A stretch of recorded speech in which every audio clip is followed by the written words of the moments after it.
And when I work with AI, with ChatGPT, for example, I can always put this information right there and it will be authentic because it's about me.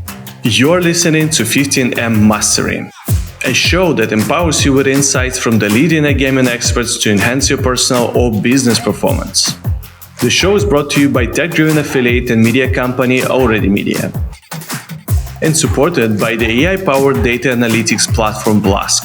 And Yo Investments, a fund manager investing in outstanding people who are disrupting the iGaming, fintech, and crypto industries. Hey everyone, and welcome back to 15M Mastery. Our guest again is Daria Kushnir, CEO of Megafair Games and also a personal brand advisor.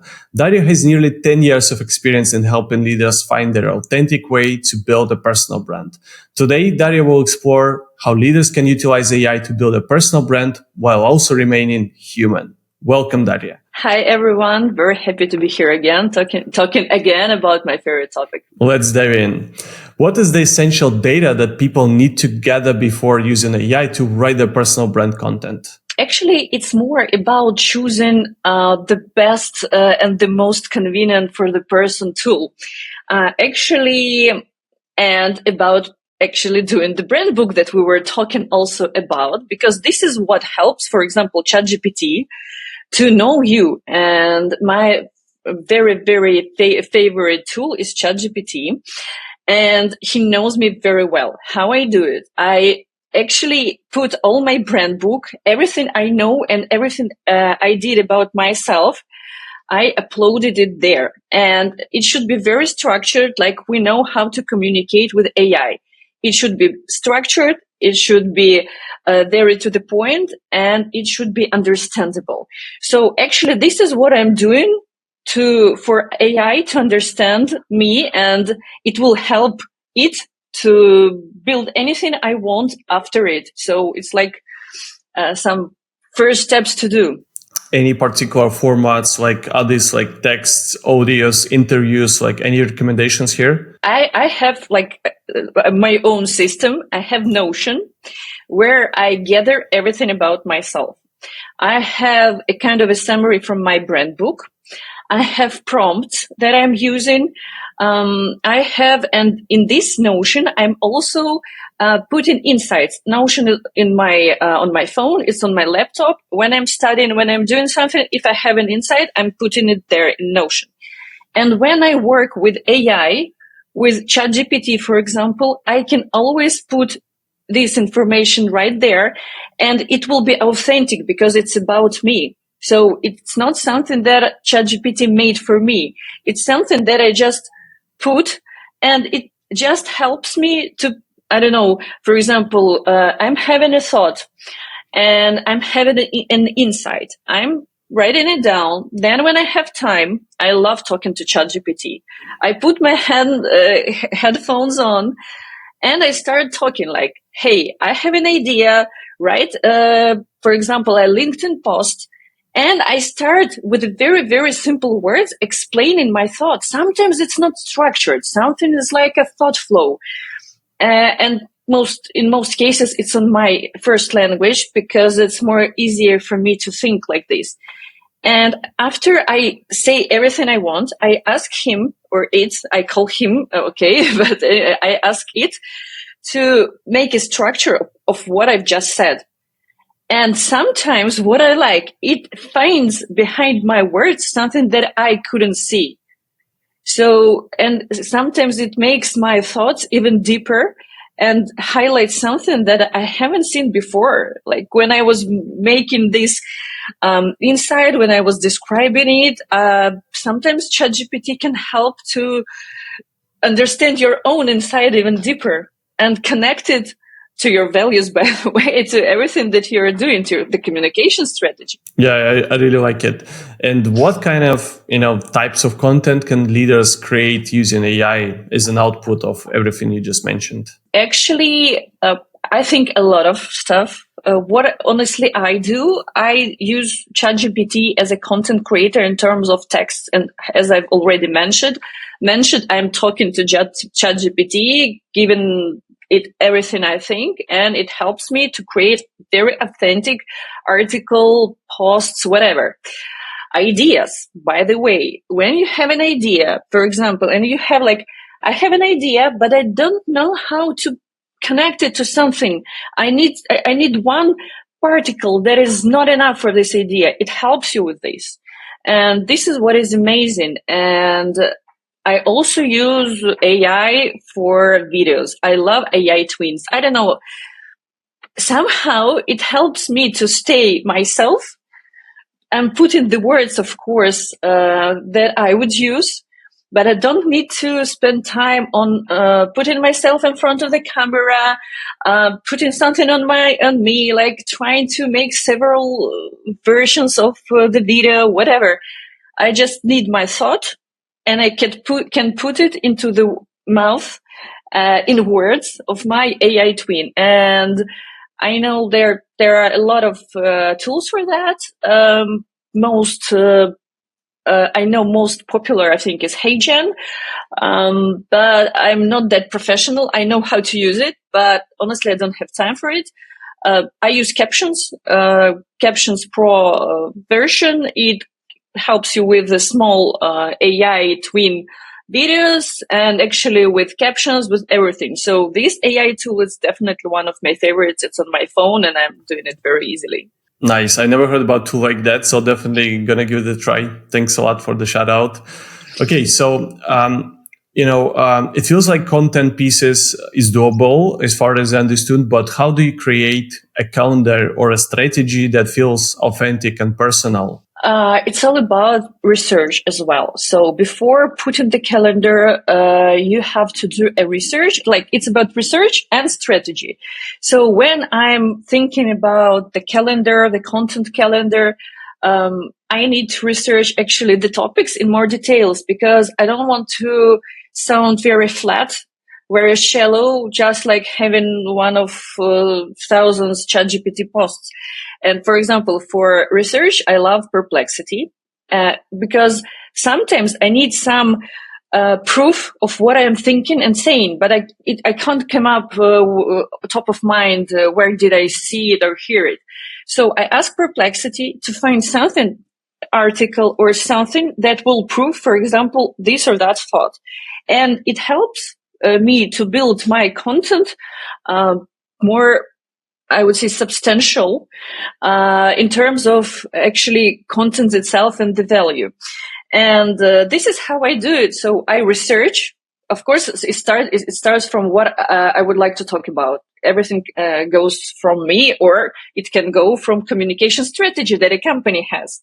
If you have to highlight certain things within a certain period of time, we need to do this. But in between, there are always some topics that may fit it, but still be a bit personal.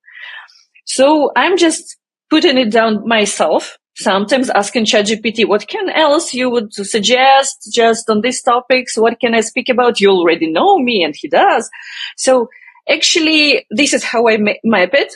Then I research, and then I write it. So, but actually I post myself. I know that there are a lot of tools auto posting, but they are not that AI. They're just automation tools, I would say. I still post myself, and I use Notion, by the way, just if I want to map something. I like how Notion works. I use it by the way with my team, with my marketing team. We have this calendar in Notion, and I do it for myself as well. So I have a calendar in Notion, and I'm just getting reminders from time to time to post something, and I'm doing it. I love it. I'm a geek myself, and I like testing all sort of various tools, and Notion probably is one of my favorites for sure. So it's really cool. So you mentioned publishing, and you're doing this manually. So I was wondering, so it feels like, AI has a thing which is called hallucinations, and sometimes it's given a lot of output error. So I was wondering, we've spoken about the content ideation, about the content creation. You mentioned the publishing element, but it feels like some proofreading is also necessary. So is this something you also do via AI, or all the proofreading and editing comes before you publish by yourself? No, but I do it myself. I mean, I do my research for that. Or I'm putting there only my thoughts that are definitely authentic. I don't need to check it. if there is something that I need to look for, and that's why I like Perplexity, because if I'm asking a question, it's just not gives me the answer. It gives the source, and I'm going to check the source. I'm using only relevant sources. If it's official, if it's not a blog, if it's not Reddit or whatever. So, and by the way, when I do researches with Perplexity, I'm just like saying, find me official sources like that that can be trusted, sometimes scientifically proven, that I can use as a backup, as a background for what I'm saying. And in this case, this is how I use it, but I do it manually. I don't know, maybe there is something that is checking it.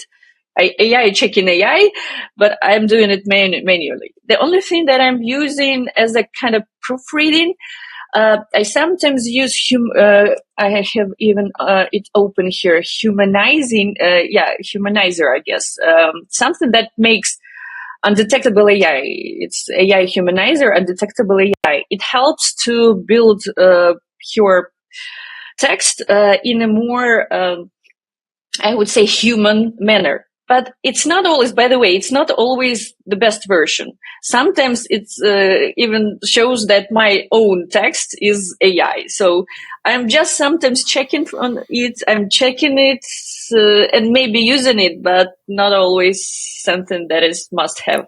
Yeah, actually, that was a question which I was about to ask, because so everyone is now paranoid about the AI content, and especially the old school people. I include myself as someone who I can call an old school guy, and I can smell AI content, and it's just like so dramatic when you see it's pretty much everywhere right now. So yeah, I was wondering, how do you humanize the content, and like, do you feel in it yourself, like when you're reading something, like let's say on LinkedIn or anywhere else, like it's like a pure AI? I mean, to be honest, I don't mind AI, but it just feels like someone is using it so raw in a way where it's just like not editing, not using like any, like as you said, humanizer, etc. So do you feel like AI content is prevailing and it's like a raw AI content? Yes, I think it's prevailing, and I think it looks kind of spam. And even there was, I forgot how this AI was called, like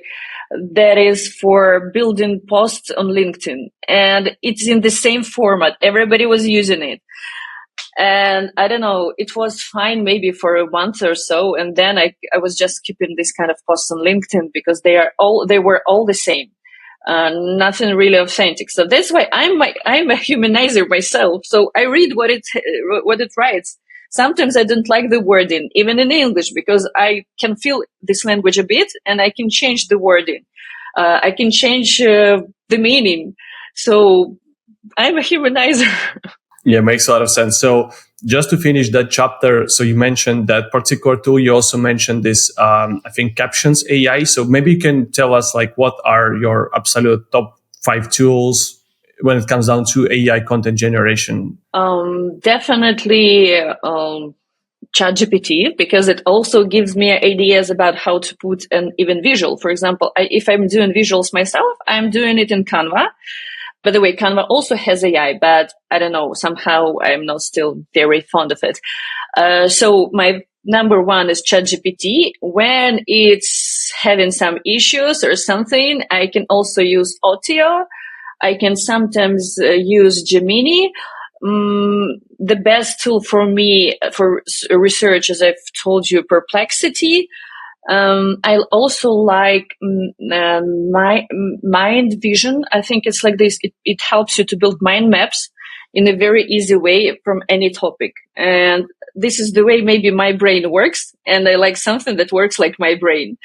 And sometimes it just helps me to see the topic on one page. And it helps me to build it after. When I'm writing an article, for example, this is the first step in writing the article. I'm having an idea. I'm having a topic. I'm putting it in. It shows me this nice round mind map. And now step by step, I can write an article. Yeah, I love it. Thanks a lot, Daria. I think your process will be a big help for our audience, especially for those who want to stay authentic and get more traction with their personal brand with the help of AI. Thank you so much for coming, and I really enjoyed this episode. Thank you very much.